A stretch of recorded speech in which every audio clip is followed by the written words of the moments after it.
Ward కమిటీలు అక్కడక్కడ చిన్న డిఫరెన్స్ వచ్చిందని చెప్తున్నారు రామరెడ్డి గారు. అవేమి చిత్తపడాల్సిన అవసరం లేదు. మీకు ఏ విధంగా అనుకూలం కావాలో అవన్నీ కూడా మార్చడం జరుగుతుంది. దాని పెద్ద సమస్య తెచ్చుకోవద్దండి. అదేవిధంగా లోకేష్ గారు వస్తున్నారు 13, 14 మీకు 14 తారీఖు ఉంటుంది.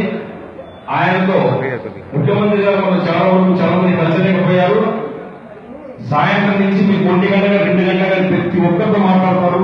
ఎవరైనా మాట్లాడవచ్చును, మీ యొక్క బాధలు ఏమైనా చెప్పుకోవచ్చును. అదేవిధంగా ఇప్పుడు రౌడీ షీట్ల విషయం చెప్పారు. ఇదంతా కూడా ముఖ్యమంత్రి నుంచి తీసుకుపోయినాము. ఏదైనా కొన్ని కేసులు ఉన్నాయి కాబట్టి దీన్ని ఏ విధంగా తీసేయాలి, దాన్ని ఏ విధంగా ఆలోచించాలి, మీరు ఏం భయపడాల్సిన అవసరం లేదు. ప్రతి ఒక్క రౌడీ షీట్ ఉండబోదు తెలియజేస్తా ఉన్నాను.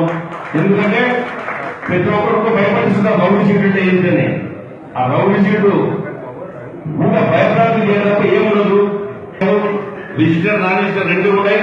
బ్రహ్మాండంగా ఫోన్ చేసి ఈ కంపెనీలో రేపు రాబో ఎన్నికల్లో మీరందరూ ప్రతి ఒక్క కష్టపడి పనిచేసి భూమా బ్రహ్మానంద రెడ్డిని గెలిపిస్తారని సెలవు చేస్తున్నాం.